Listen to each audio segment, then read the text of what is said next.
கடலின் ஆழத்தில் சென்றவர்களுக்கு தெரியும். கரை தெரியாத நேரம் மிகவும் பயமாக இருக்கும்.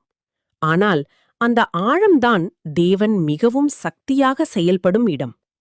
இன்று நான் ஆழத்தில் இருக்கும் ஒவ்வொருவரிடமும் பேசுகிறேன். ஆழத்தின் வலி என்ன என்று நமக்கு தெரியும். நோய் மாறவில்லை, உறவு சரியாகவில்லை, நிதிநிலை கஷ்டமாக இருக்கிறது.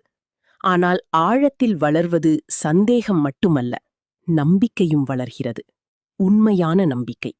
தேவன் 4 வாக்குத்தத்தங்கள் கொடுக்கிறார். நான் உன்னோடு இருக்கிறேன், இப்போது, இந்த நிமிடம். நான் உன் தேவன், தனிப்பட்டவரான உன் தேவன். நான் உன்னை பலப்படுத்துவேன், நீ தேட வேண்டியதில்லை. நான் உன்னை தாங்குவேன், நீ மூழ்க மாட்டாய். சங்கீதம் 46 சாந்தமான நேரத்தில் எழுதப்படவில்லை, அது கொந்தளிப்பில் எழுதப்பட்டது. ஆனால் கடவுள் சொல்கிறார், அமைதியாயிரு.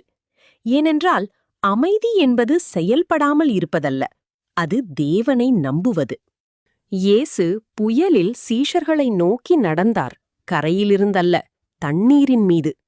பேதுரு மூழ்கிய போது அவர் கை நீட்டி பிடித்தார். உங்களை அவர் விடவில்லை. ஆழமே ஆழமாக இருந்தாலும் அவர் அங்கேயும் இருக்கிறார். GPS இல்லாத காலத்தில் மாலுமிகள் வடதிசை நட்சத்திரத்தை பார்த்து தங்கள் வழியை கண்டனர். புயலிலும் இருளிலும் நட்சத்திரம் மாறாமல் இருக்கும். நமது நட்சத்திரம் இயேசு. அவர் மாறாதவர். அவர் மீது கண்களை நட்டுவை. முதலாவது, பயமான நேரம் சொல்லுங்கள், தேவனே, நீர் என்னோடு இருக்கிறீர் என்று நான் நம்புகிறேன். இரண்டாவது, தீர்வை தேடுவதை நிறுத்துங்கள், அவரிடம் உட்காருங்கள். மூன்றாவது, காலையில் முதலில் இயேசுவை பாருங்கள், செய்தி அல்ல, வார்த்தை.